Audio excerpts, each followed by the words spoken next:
नमस्कार साथियों, Jinu Indian classes में आप सभी का स्वागत है। हमने पिछली कक्षा में पार्ट 1 का जो प्राथमिक स्तर का प्रश्न पत्र था उसका अवलोकन हमने किया था। आज हम माध्यमिक स्तर का जो प्रश्न पत्र आया हुआ था 2024 में, जो भी सीडीपी में जो भी क्वेश्चन आया था, तो सीडीपी में देखिए 30 क्वेश्चन आता है, उसमें से हम आज 15 क्वेश्चन का अवलोकन करेंगे। और देखिए आज की क्लास बहुत ही महत्वपूर्ण होने वाली है, क्योंकि आज हम पूरा डिटेल में इसकी व्याख्या करेंगे, हर क्वेश्चन को डिटेल में समझने का प्रयास करेंगे। तो चलिए समय को न गंवाते हुए हम जल्दी से जल्दी अपना क्लास को स्टार्ट करते हैं। तो वीडियो की स्किप ना करिएगा, पूरा डिटेल में देखिएगा, 2 से 3 बार देखिएगा ताकि अच्छे से समझ आ सके। तो चलिए आज की इस क्लास में हम देखते हैं जो हमारा पहला क्वेश्चन होगा। देखिए चलिए, ये देखिए, ये चाइल्ड एंड डेवलपमेंट पेडागोजी का क्वेश्चन है, बाल विकास एवं शिक्षा शास्त्र में। इसमें जो दिया हुआ है पहला क्वेश्चन है, ह्यूरिस्टिक है। ह्यूरिस्टिक क्या चीज है, इसके बारे में हमें बताना है। तो देखिए इसमें 4 ऑप्शन दिया गया है। ए अनुभव सिद्ध नियम, बी एक प्रोटोकॉल है, सी एक रणनीति है, डी एक गलती है। तो यहाँ पे देखिए ह्यूरिस्टिक क्या है, तो आप लोग पहली बार सोच रहे होंगे कि ये शब्द क्या है। तो देखिए रूल ऑफ थंब है ऐसा तरीका या नियम जो अनुभव और सामान्य बुद्धि के आधार पर समस्या को हल करने में मदद करता है, लेकिन जो हमेशा सही परिणाम की गारंटी नहीं देता। जो हमेशा सही की गारंटी नहीं देता, इसे यहाँ पे देखिए, इसे अनुभव से सीखा हुआ नियम कहता है। जैसे कि हम गणित में सीखते हैं, या सामान्य ज्ञान पर आधारित अनुमानित तरीका भी कहा जा सकता है। उदाहरण देखिए, यहाँ पे मैंने पूरा आप लोगों के लिए डिटेल में उदाहरण के साथ आपको समझाने के लिए तो बनाया हुआ हूँ। क्योंकि देखिए यहाँ पे हम जो भी क्वेश्चन को समझेंगे डिटेल में समझेंगे। अगर यहाँ पे हम वीडियो की स्किप करेंगे तो हमें क्वेश्चन समझ में नहीं आएगा। और जो सीडीपी का क्लास है उसमें क्या है, प्रश्न को समझना और हमें जो समझ पे आधारित जो क्वेश्चन होगा उसको अपने दिमाग में फिट करना रहेगा, रटना नहीं है यहाँ पे। तो यहाँ पे देखिए उदाहरण एक में बताया गया, यदि किसी छात्र को किसी गणितीय प्रश्न का उत्तर तुरंत याद नहीं आता तो वह अनुमान या पिछले अनुभव के आधार पर उत्तर खोजने की कोशिश करता है। यह ह्यूरिस्टिक तरीका कहलाता है। जैसे कि यहाँ पे एक उदाहरण, किसी को 49 × 51 निकालना है, तो वह सोचता है कि, मतलब वो क्या सोचेगा, उसके आसपास का सोचेगा कि 50 × 50 कितना होगा, 2500 हो जाएगा। तो इसका मतलब है कि 49 × 51 जो है इसी के आसपास होना चाहिए। यहाँ पे देखिए, जब बच्चों को शिक्षक जो है बच्चों को कठिन समस्याओं को हल करने के लिए कहता है, तो वह पहले क्या किया था वही तरीका यहाँ भी लगाओ, तब वह बच्चों में ह्यूरिस्टिक पद्धति का प्रयोग कर रहा होता है। जैसे कि गणित में सामान्यतः हम लोग देखते हैं कि हमारे टीचर क्या करते हैं, हमें उदाहरण देते हैं, उदाहरण देने के बाद बताते हैं, फिर कोई क्वेश्चन दे देगा, क्वेश्चन बोलते हैं कि जो पिछले उदाहरण है उसके अनुसार भी ये भी क्वेश्चन बनेगा, तो आप इसे बनाओ। ये जो हमारे पिछले अनुभव पे आधारित होता है जो हमारा ज्ञान, इसी को ह्यूरिस्टिक पद्धति कहा जाता है। तो इसका ऑप्शन ए जो है ये अनुभव सिद्ध नियम, ये हो जाएगा उसका उत्तर। चलिए हम दूसरा क्वेश्चन देखते हैं। छात्रों की बहस करने की क्षमता का आकलन करने के लिए निम्नलिखित में से कौन से प्रकार का आकलन अधिक फायदेमंद होगा। यहाँ पे देखिए क्या बोल रहा है, छात्रों की बहस करने की क्षमता, है ना। तो 4 ऑप्शन दिया गया, रचनात्मक मूल्यांकन, बी पोर्टफोलियो मूल्यांकन, सी योगात्मक मूल्यांकन, डी प्रदर्शन मूल्यांकन। अब बहस करने की क्षमता को हम कहाँ पे लगाएंगे बताइए आप लोग। तो देखिए यहाँ पे उत्तर जो आएगा आपका डी आएगा, परफॉर्मेंस असेसमेंट, प्रदर्शन मूल्यांकन। कैसे, अब देखिए इसका व्याख्या हम करेंगे। परफॉर्मेंस असेसमेंट वह मूल्यांकन पद्धति है जिसमें छात्र की वास्तविक क्रियाओं, व्यवहार और प्रदर्शन के आधार पर उसकी क्षमता का आकलन किया जाता है। इसमें छात्र को किसी व्यवहारिक कार्य जैसे बहस है, भाषण है, अभिनय है, प्रस्तुति है, वाद विवाद प्रतियोगिता है को सामने में करके दिखाना होता है ना भाई। इसलिए जब किसी छात्र को बहस करने की क्षमता का मूल्यांकन करना हो तो प्रदर्शन मूल्यांकन सबसे उपयुक्त होता है। हम लोग कक्षा में ये सब करवाते भी हैं, वाद विवाद प्रतियोगिता वगैरह कराते हैं, है ना, क्योंकि यह उसकी बोलने, तर्क देने, सुनने, आत्मविश्वास से प्रस्तुत करने की क्षमता को दर्शाता है। उसकी भाषा शैली कैसी है बच्चे की, ये सब वो प्रदर्शन विधि पर आधारित होता है प्रदर्शन मूल्यांकन पर। तो उदाहरण एक देखते हैं, जैसे कि एक शिक्षक है छात्रों को पर्यावरण संरक्षण पर दो समूह में बहस करने को कहता है। समूह ए पक्ष में बोलता है, समूह बी विपक्ष में बोलता है। फिर शिक्षक निम्न बिंदुओं पर ध्यान देगा कि कौन से छात्रों को तर्क कितने प्रभावशाली हैं, वे अपनी बात को कितनी स्पष्टता से कह पा रहा है, दूसरों की बातों को सुनकर क्या उचित प्रक्रिया दे रहे हैं। इस प्रकार का मूल्यांकन जो होता है प्रदर्शन मूल्यांकन कहलाता है। हम लोग इसको वाद विवाद प्रतियोगिता या सामने में जो भी प्रदर्शन नाट्य शैली है इसमें हम लोग देखते हैं कि कौन से बच्चे ने कितनी अच्छी तरीके से अपने भाषा का शैली का प्रयोग किया है। यहाँ पे देखिए उदाहरण 2 है, यदि छात्र महात्मा गांधी के आदर्श पर नाट्य रूपाटना करते हैं और शिक्षक उनकी संवाद शैली, आत्मविश्वास और तर्क शक्ति को देखते हैं तो यह भी प्रदर्शन मूल्यांकन है। तो इसलिए क्वेश्चन नंबर 2 का आपको उत्तर आएगा प्रदर्शन मूल्यांकन। चलिए क्वेश्चन नंबर 3 में आ जाते हैं। ये सभी क्वेश्चन जो मैं बता रहा हूँ ये 2024 के सेट ए में आया हुआ है CGO-APAM के तहत। 2025 में तो एग्जाम हुआ नहीं, अब 2026 में होने वाला है फरवरी में, इसकी तैयारी हम कर रहे हैं। देखिए यही क्वेश्चन को एग्जामर क्या करता है, घुमा फिरा के आपको पूछेगा, है ना। तो हमें क्या है, रटना नहीं है, हमें ध्यान से उस क्वेश्चन को समझना है। समझ आधारित क्वेश्चन होता है CDP का। चलिए तीसरा नंबर देखते हैं, नीचे दिए गए कथन एवं उसके तर्क पर ध्यान दें एवं दिए गए उत्तर कूट संकेतों में से सही उत्तर का चयन करें। ये देखिए कूट आधारित क्वेश्चन है। ये ऐसा क्वेश्चन आपको भविष्य में आने वाले एग्जाम में बहुत देखने को मिलेगा। जैसे कि देखिए ये कथन है, दैहिक उत्तेजना के आधार पर यह पता लगाया जा सकता है कि व्यक्ति झूठ बोल रहा है या सच। आप लोग देखिए दैहिक उत्तेजना के आधार पर व्यक्ति क्या बोल रहा है, झूठ बोल रहा है या सच। तो इसको हम लोग देखेंगे तो यहाँ पे देखिए क्या लिखा हुआ है इंग्लिश में, देख लीजिए स्टिमुलस, फिजिकल स्टिमुलस मतलब दैहिक उत्तेजना। अब देखिए इसी को शब्द को क्या करता है एग्जामर, कई बार अलग अलग, इसका हिंदी में क्या होता है एक ही शब्द का अनेक होते हैं, पर्यायवाची बहुत सारे होते हैं, है ना। तो इसलिए हमें थोड़ा सा इंग्लिश में भी ध्यान देना है। तो दैहिक उत्तेजना को क्या कहा जाता है, यहाँ पे आप लोग देखिए फिजिकल स्टिमुलस कहा जाता है। तो जैसे अब दूसरा देखते हैं, तर्क, झूठ बोलना एक तरह की संज्ञानात्मक अनुक्रिया है। तो यहाँ पे हमें क्या चेक करना पड़ेगा, कथन और तर्क में क्या चेक करना पड़ेगा, ये चेक करना पड़ेगा क्या कथन सही है, क्या दैहिक उत्तेजना के आधार पर हम झूठ बोलने को पकड़ सकते हैं इस या नहीं पकड़ सकते, इसको हमें पहले चेक करना है। हमें सबसे पहले ये ध्यान देना कि ये सही है या गलत। अगर ये सही है तो ये क्या इसकी सही व्याख्या कर रहा है, अगर ये गलत है तो ये तर्क क्या इसकी सही व्याख्या कर रहा है। तो इसको हमें सबसे पहले समझना है।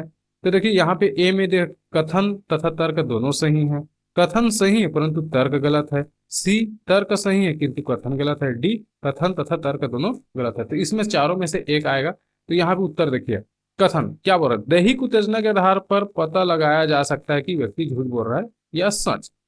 झूठ बोलना एक प्रकार के संज्ञानात्मक प्रक्रिया। तो उत्तर में क्या आएगा, कथन तथा तर्क दोनों सही। ये कथन तथा तर्क दोनों सही है, उत्तर आ जाएगा हमारा ए। अब देखिए व्याख्या रखते हैं कैसे दोनों सही। हम केवल उत्तर बस को याद नहीं करेंगे, हमें व्याख्या समझना है, क्योंकि इसी को एग्जामर क्या करेगा, घुमा फिरा के आपको पूछेगा। जब कोई व्यक्ति झूठ बोलता है तो उसके शरीर में शारीरिक प्रतिक्रियाएं होती हैं। साधारण सी बात है, जब कोई झूठ बोलेगा तो उसकी हृदय की गति बढ़ेगा, पसीना आएगा, सांस लेने की दर बदलते रहती है, आंखों की गति या स्वर परिवर्तन होता है। जब वो बोलेगा बात करेगा तो उसका जबान लड़खड़ाने लगता है ना, आंख से आंख नहीं मिला पाता है। ये सभी कारण जो होता है, यही कारण की जो लाई डिटेक्टर टेस्ट, जो पॉलीग्राफ टेस्ट मशीन होता है, में व्यक्ति की शारीरिक उत्तेजना से यह पता लगाया जाता है कि वह सच बोल रहा है या नहीं। इसलिए कथन सही है। हम लोग देखते हैं ना मशीन में टेस्ट करते हैं, तो मशीन कैसे पता करेगा भाई कि सामने वाला झूठ बोल रहा है कि गलत। तो ये सब जो जितनी भी गतिविधि होती है हमारे शरीर के अंदर में, जो परिवर्तन आता है, उसी के माध्यम से ये लाई डिटेक्टर टेस्ट मशीन पकड़ लेता है कि ये आदमी झूठ बोल रहा है कि सही।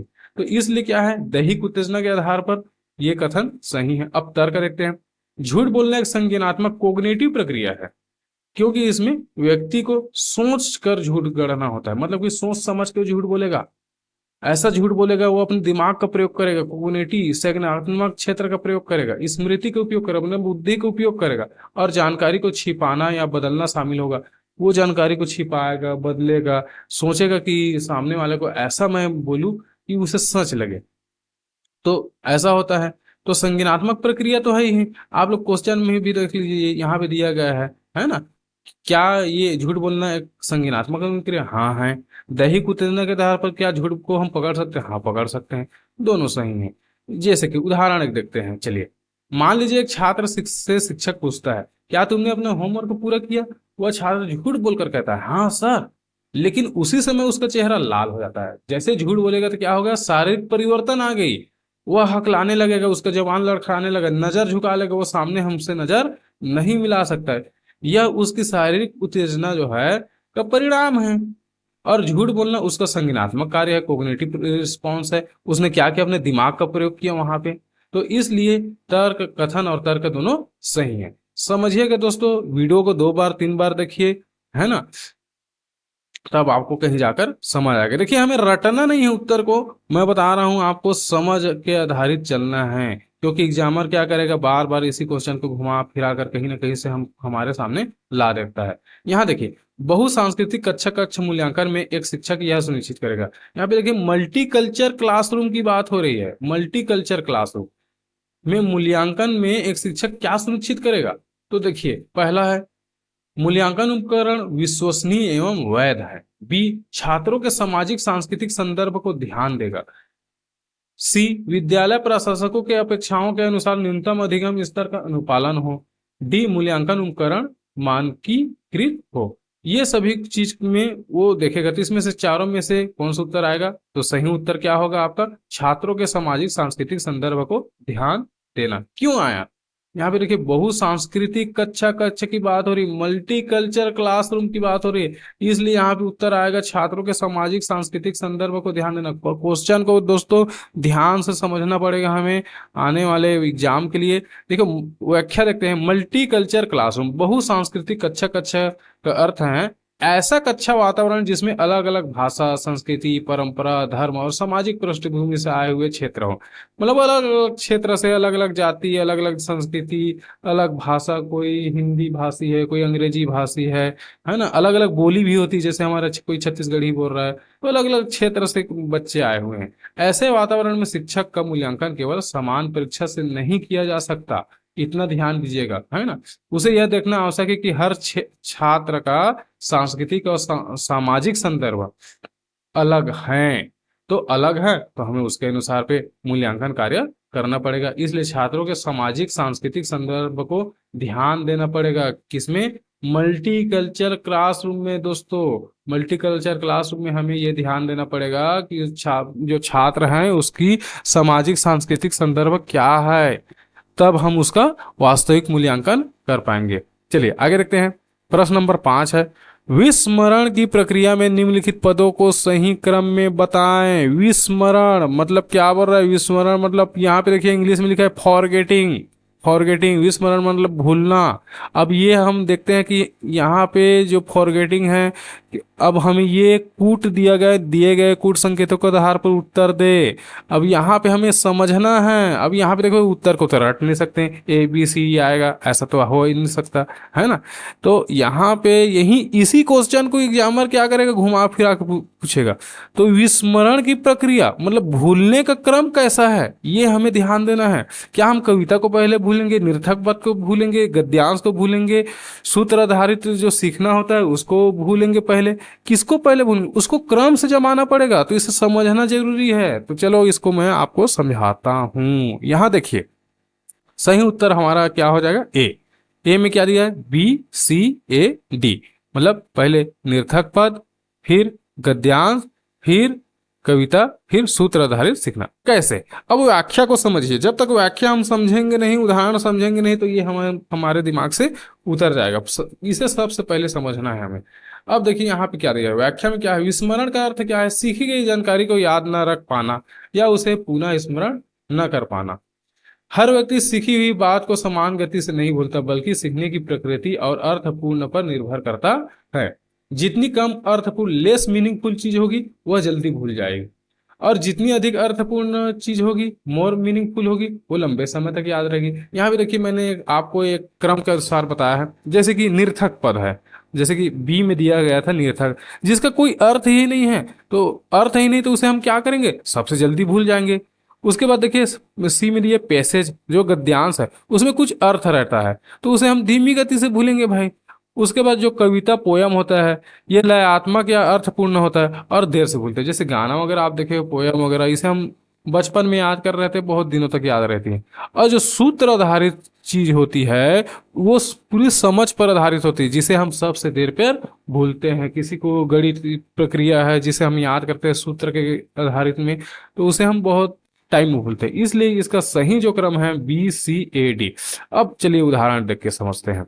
बिना उदाहरण के दोस्तों कोई भी आपको समझा ही नहीं पाएगा, ना आपको CDP क्लास समझ आएगी। केवल मैं आपको उदाहरण के साथ आपको समझा रहा हूँ।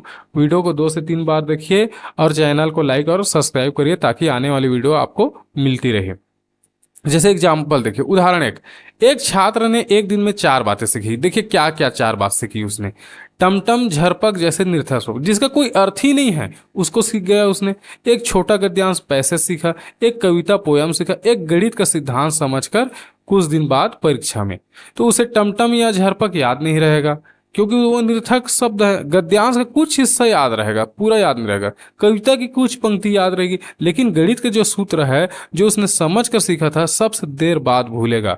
यहीं पे देखिए आपको सीखने निरर्थक जो पद है वो सबसे कम अर्थ होता है, उसका कोई अर्थ नहीं होता, जिसे भूलने की दर हमारी सबसे तेज होती है, इसलिए क्रम में पहला आएगा। गद्यांश जो मध्यम है, अर्थ हल्का फुल्का रहता है, जिसे भूलते हम मध्यम गति से हैं, तो क्रम में दूसरा आएगा। जो कविता है वो उसमें अर्थ अधिक रहती है, लय पूर्ण होती है, जिसे भूलने की दर क्या होती है, धीमी होती है, तो ये तीसरे क्रम में आएगा।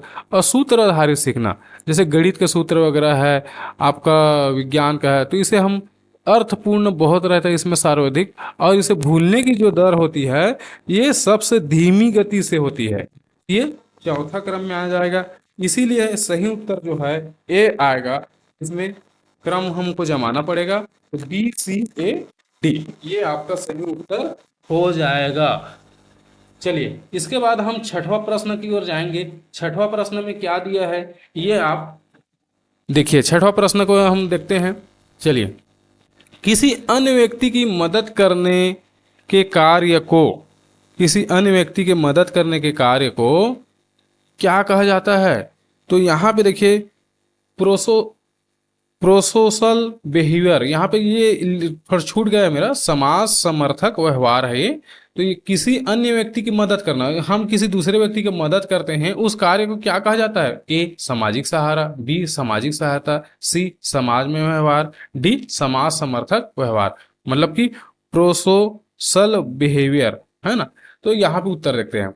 इसका उत्तर आ जाएगा D आ जाएगा समाज समर्थक व्यवहार। यहाँ पे टाइपिंग में थोड़ा सा मिस्टेक हो गया है, यहाँ नीचे मैं कर दिया हूँ, तो D उत्तर आएगा समाज समर्थक व्यवहार। यहीं पे देखिए किसी अन्य व्यक्ति की मदद करने के कार्य को क्या कहते हैं। कितना घुमा फिरा के पूछ दिया आपसे, आप कंफ्यूज हो जाओगे।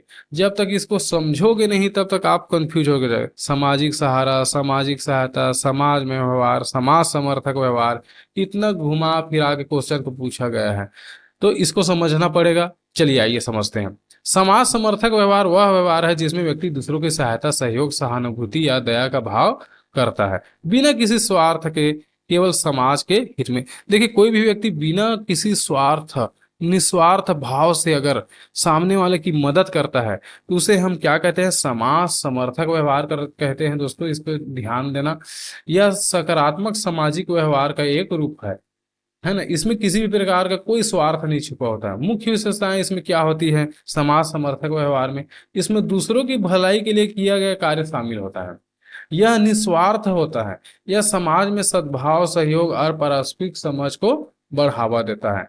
चलिए उदाहरण देखते हैं। बिना उदाहरण के तो हम CDP समझ ही नहीं सकते, आपको उदाहरण बिल्कुल देखना है। चलिए पहले देखते हैं। यदि कोई बच्चा सड़क पर गिर जाता है और दूसरा बच्चा तुरंत दौड़कर उसकी मदद करता है, यह क्या है? समाज समर्थक व्यवहार ही तो है, क्योंकि यहाँ पे कोई स्वार्थ नहीं है उस बच्चे के पीछे कि उसके उठा लो, कि उठाने से उसे पैसा मिलेगा, प्रोत्साहन मिलेगा, ऐसा कुछ नहीं है। वो गया और दौड़ के उठा लिया, तो वो क्या है? निस्वार्थ भाव से उसने काम को किया। उदाहरण 2 देखते हैं।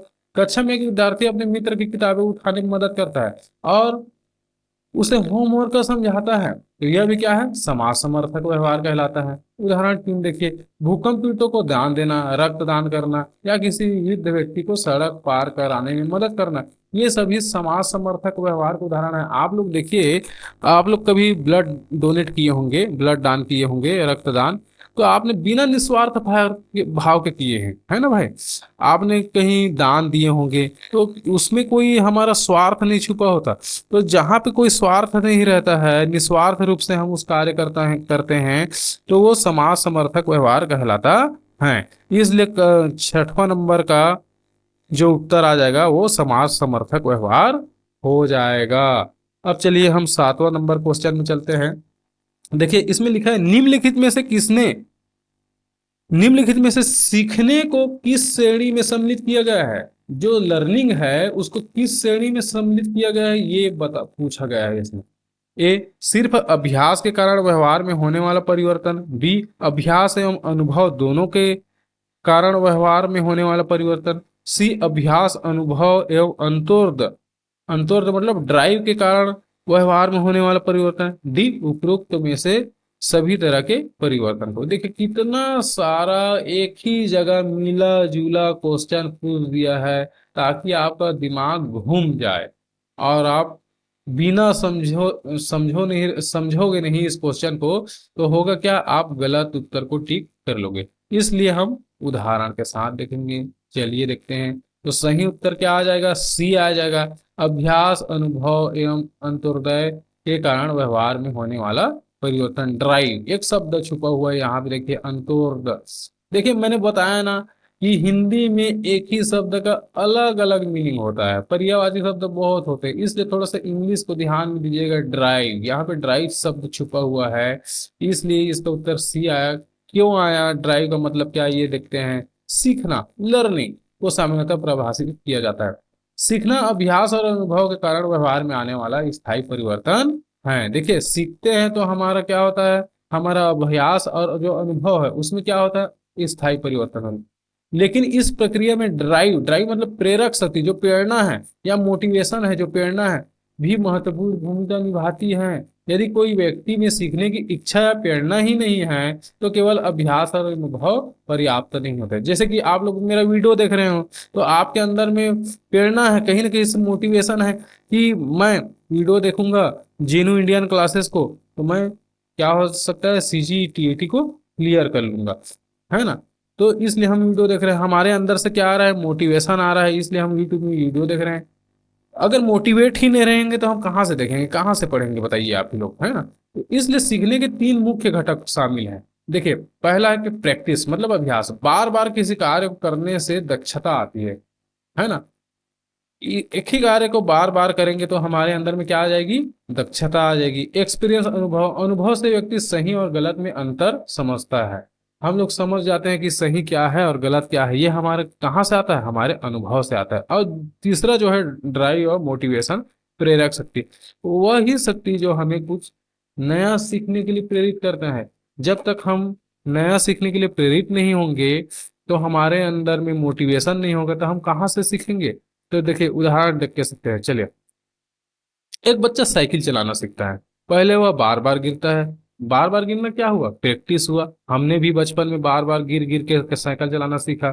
फिर धीरे धीरे संतुलन अनुभव करता है, एक्सपीरियंस, है ना। हमने बार बार गिरा साइकिल में, उसके बाद फिर हमें अनुभव आ गई कि हमें कैसे बैलेंस बनाना है, कैसे पैडल मारना है, कैसे हैंडल को सीधा रख के चलाना है। ये सब हमारा संतुलन में आ गया।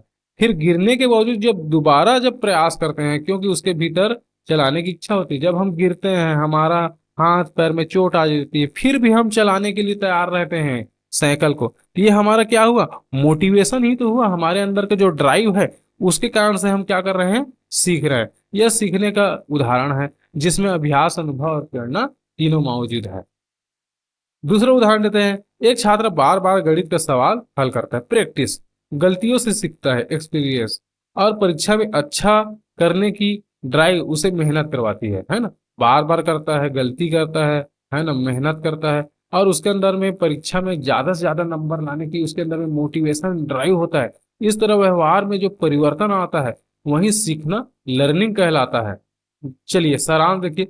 प्रैक्टिस, अभ्यास। अभ्यास क्या है, बार बार करना। इससे क्या होती है, कौशल विकसित होती है, हम दक्ष होते हैं, किसी भी विषय, किसी भी सब्जेक्ट, किसी भी चीज को हम बार बार करेंगे तो उसमें हमारे अंदर में दक्षता आ जाएगी। एक्सपीरियंस, अनुभव, अनुभव से समझ बढ़ती है।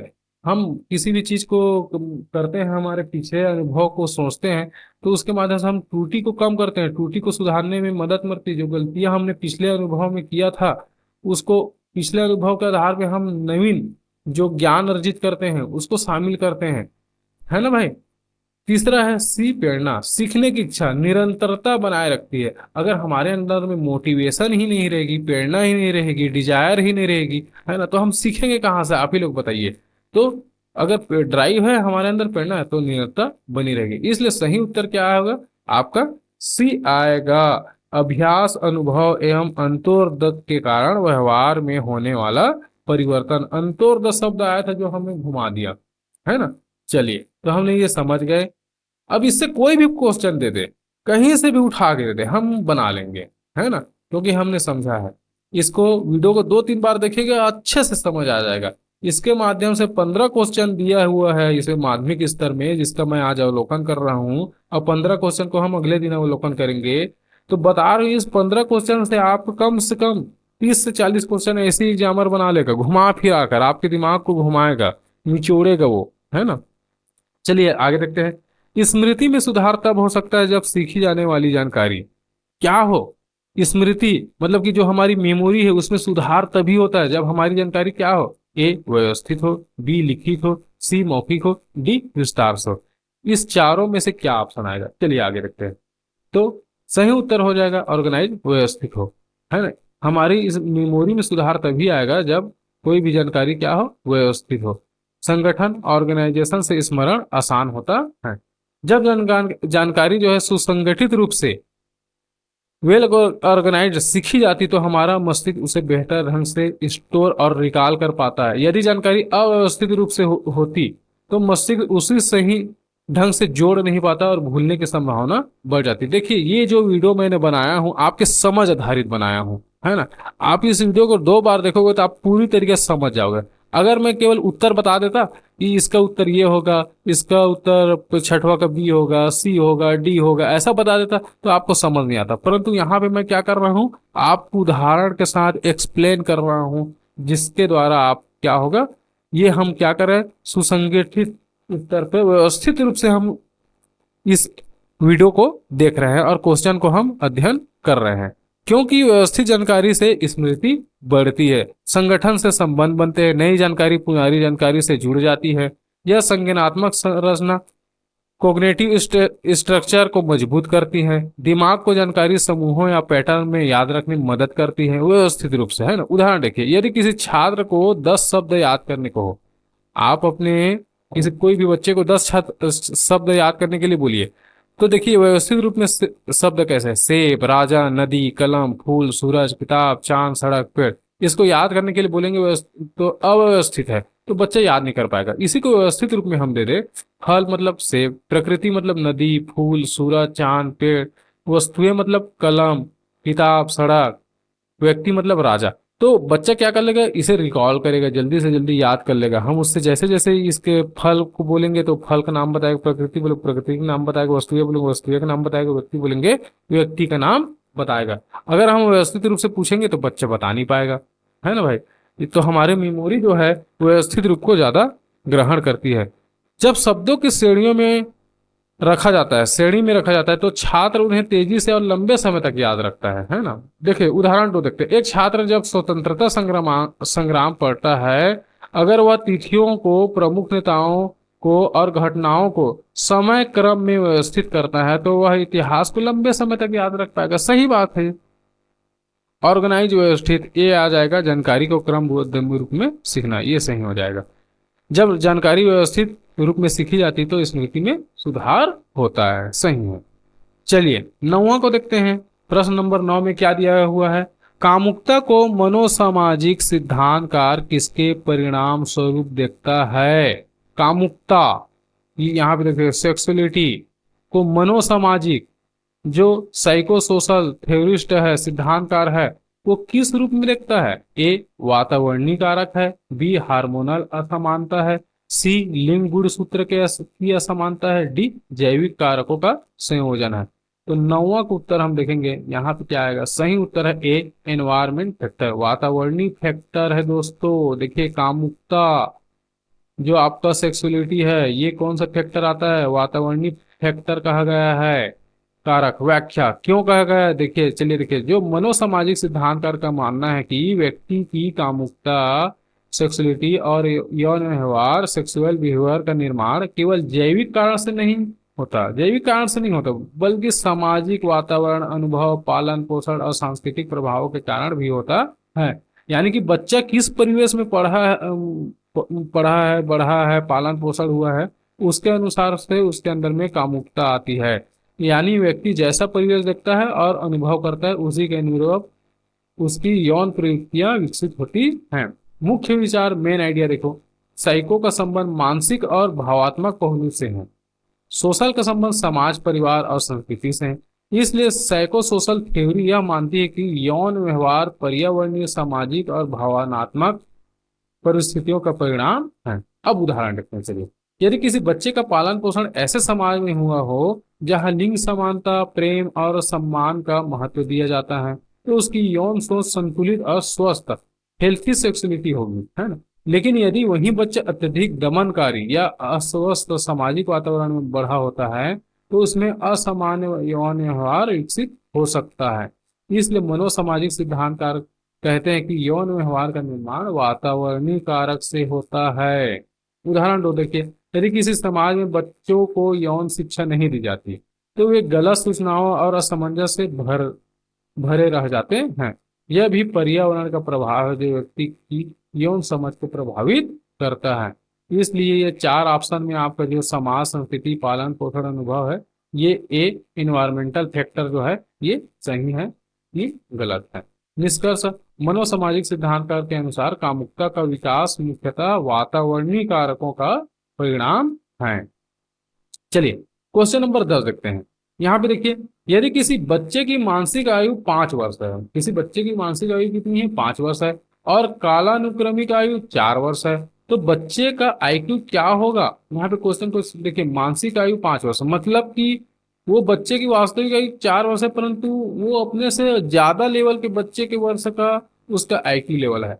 तो इसमें से ए 80, बी 100, सी 120, डी 125। तो आईक्यू लेवल निकालने के लिए पूछा गया, तो यहाँ देखिए हम निकालेंगे। यहाँ पे यदि किसी बच्चे की मानसिक आयु, मेंटल एज कितना है, 5 वर्ष है, कालानुक्रमिक आयु कितनी है, 4 वर्ष है, तो बच्चे का आईक्यू बुद्धि लब्धि कितने होगा। तो बुद्धि लब्धि निकालने का सूत्र फार्मूला यहाँ पे देखिए, आईक्यू बराबर क्या है, मेंटल एज ऑब्लिक क्रोमोलॉजिकल एज गुणित 100। दिए गए मान, मेंटल एज 5, क्रोमोलॉजिकल एज 4। समाधान यहाँ पे देखिए, समाधान निकालेंगे हम, गुणा करेंगे, मल्टीप्लाई करेंगे, उसके बाद जो हमारा हल आएगा कितना आएगा, 125। उत्तर क्या आ जाएगा, डी 125 आ जाएगा, है ना। तो इस प्रकार से आप इसे सॉल्व कर सकते हैं। तो बच्चा औसत से अधिक बुद्धिमान है, मतलब कि बच्चे की वास्तविक आयु तो 4 वर्ष है, परंतु वो अपने से 5 वर्ष के बच्चों के लेवल के अनुसार है, इसलिए उसकी बुद्धि लब्धि क्या है, 125 है, औसत बच्चों से अधिक बुद्धिमान है।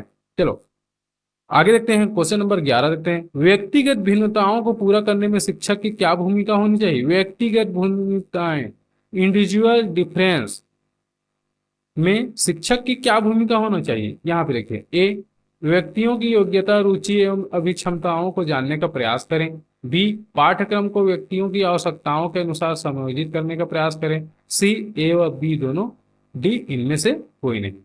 तो यहाँ पे क्या पूछा गया, इंडिविजुअल डिफरेंस मतलब व्यक्तिगत भिन्नता के बारे में पूछा गया है। तो ये व्यक्तिगत भिन्नता क्या है, यहाँ पे आप देखिए, इसका उत्तर जो आएगा ए एवं बी दोनों। व्यक्तियों की योग्यता, रुचि एवं अभिक्षमताओं को जानने का प्रयास करें। बी पाठ्यक्रम को व्यक्तियों की आवश्यकता के अनुसार समायोजित करने का प्रयास करें। तो उत्तर आ जाएगा आपका सी ए व बी दोनों, व्यक्तिगत विभिन्नता। क्यों आएगा ये यहाँ पे देखते हैं। शिक्षक को चाहिए कि वह विद्यार्थियों के व्यक्तिगत रुचियों, क्षमताओं और आवश्यकताओं के अनुसार शिक्षक योजना बनाएं। इसलिए सही उत्तर सी है, ए एवं बी। मतलब हम बच्चे की रुचि देखेंगे, क्षमता देखेंगे, वो किस परिवेश से हैं, क्योंकि देखिए एक क्लास में अलग अलग परिवेश के बच्चे होते हैं, अलग अलग व्यक्तिगत विभिन्नताओं के बच्चे होते हैं। कोई किसी बच्चे का भाषा अलग है, किसी की बोली अलग है, कोई किसी बच्चे का IQ लेवल अलग है, कोई बच्चे मन बुद्धि का है, कोई दिव्यांग है, अलग अलग प्रकार के बच्चे होते हैं एक क्लासरूम में। तो हमें जो शिक्षण योजना तैयार करनी पड़ेगी, तो सभी बच्चों को ध्यान में रखकर हमें शिक्षण योजना बनाना पड़ेगा। चलिए 12वां नंबर प्रश्न में आते हैं। बच्चे की बुद्धि एवं विकास का अध्ययन करने की सर्वोत्तम विधि है। बच्चे की बुद्धि और विकास, ग्रोथ एंड डेवलपमेंट, है ना, इसको जो देखेंगे हम लोग कि सर्वोत्तम विधि क्या है अध्ययन करने की। ए मनोविश्लेषणात्मक विधि, बी तुलनात्मक विधि, सी विकासात्मक विधि, डी सांख्यिकी विधि। तो इसका उत्तर क्या है, आइए देखते हैं। तो सी हो जाएगा विकासात्मक विधि, मतलब डेवलपमेंट मेथड। क्यों डेवलपमेंट मेथड क्यों हो जाएगा, यहाँ पे थोड़ा त्रुटि हो गया है। यहाँ पे देखिए, एक शोधकर्ता यह जानना चाहता है कि बच्चे की भाषा विकास 2 से 10 वर्ष की आयु तक कैसे बदलती है। देखिए होता क्या है, कोई भी शोध करता है वो क्या करेगा, लगातार 2 से 10 साल तक वो एक ही बच्चे को नोट करेगा। वो बच्चों के हर साल देखेगा, नोट करेगा, उसका तुलना करेगा कि वह कितने शब्द बोल पाता है, 2 से 10 वर्ष के बीच में कितना शब्द बोलता है, वाक्य संरचना कैसी, भाषा की समझ कितनी है। इस तरह लगातार वर्षों तक बच्चे के अध्ययन करना ही विकासात्मक विधि कहलाता है। मनोवैज्ञानिक क्या करते हैं, बहुत दिनों तक, कई कई सालों तक किसी भी क्षेत्र में विश्लेषण करते रहते हैं, है ना, तब कहीं जाकर निष्कर्ष निकलता है। तो बच्चे में जो डेवलपमेंट, लैंग्वेज डेवलपमेंट को देखा जाए तो 2 से 10 वर्ष के बीच में कोई मनोवैज्ञानिक अगर अध्ययन करेगा तो विकासात्मक विधि के माध्यम से वो बच्चों के अध्ययन करेगा। इसका बच्चे के वृद्धि और विकास के अध्ययन के लिए विकासात्मक विधि सबसे उपयुक्त विधि है। चलिए प्रश्न नंबर 13 देखते हैं। सामाजिक संज्ञानात्मक मानचित्र क्या है। यहाँ पे देखिए सामाजिक संज्ञानात्मक मानचित्र, आप लोग देखो पहली बार पढ़ोगे ऐसा लग रहा होगा, है ना। क्वेश्चन को देखिए, यहाँ पे ग्रामर क्या कर रही है, बहुत इजी है परंतु घुमा फिरा के पूछ देता है ना। चलिए ये देखते हैं, बच्चों में जटिल समूहों या समूहों को समझने के लिए उपयोगी। बी, यह पूछकर प्राप्त किया जाएगा कि क्या ऐसे लोग हैं जो विद्यालय में एक साथ बहुत घूमते हैं। सी, विभिन्न स्रोतों से मिली जानकारी को मिलाकर प्राप्त किया जाएगा। डी, उपरोक्त सभी। सामाजिक संज्ञानात्मक मानचित्र क्या है, आगे देखते हैं। चलिए तो सही उत्तर हो जाएगा डी, उपरोक्त सभी। कैसे देखते हैं, चलिए। Social cognitive map, social cognitive map SCM के नाम से जाना जाता है। सोशल कोग्निटिव मैप एक शोध तकनीक है जो यह समझने के लिए उपयोग होती है कि बच्चे अपने सामाजिक वातावरण जैसे कि दोस्ती, समूह और सामाजिक संबंधों को कैसे देखते और समझते हैं। यह विधि बच्चों के बीच के सामाजिक नेटवर्क और समूह संरचनाओं को पहचानने में मदद करती है। SCM सोशल कोग्निटिव मैप उदाहरण द्वारा समझते चलिए। मान लीजिए एक शिक्षक यह जानना चाहता है कि उसकी कक्षा में कौन कौन से बच्चे मिलजुल कर समूह बनाते हैं और कौन से बच्चे अकेले रहते हैं। शिक्षक को चेक करना है कि कौन समूह में रहते हैं, कौन अकेले रहते हैं। वो बच्चों से यह प्रश्न पूछता है, क्या तुम्हें पता है कि कौन कौन से बच्चे हमेशा साथ में रहते हैं या खेलते हैं। अब जब कोई बच्चों से यह जानकारी एकत्र की जाती है और सभी उत्तरों को मिलाकर देखा जाता है तो एक मानचित्र मैप तैयार होता है, जिसे यह दिखता है कि कौन कौन से बच्चे समूह में हैं, कौन बच्चा कई समूहों से जुड़ा है और कौन बच्चा अकेला रहना पसंद करता है। यही प्रक्रिया क्या कहलाती है, सोशल कोग्निटिव मैप कहलाती है। सोशल कोग्निटिव मैप कहलाती है कि शिक्षक किस तरीके से उसका आकलन कर रहा है। सामाजिक संज्ञानात्मक मानचित्र बच्चों में समूह, उनके पारस्परिक संबंध और सामाजिक संरचना को समझने की एक प्रभावी तकनीकी है।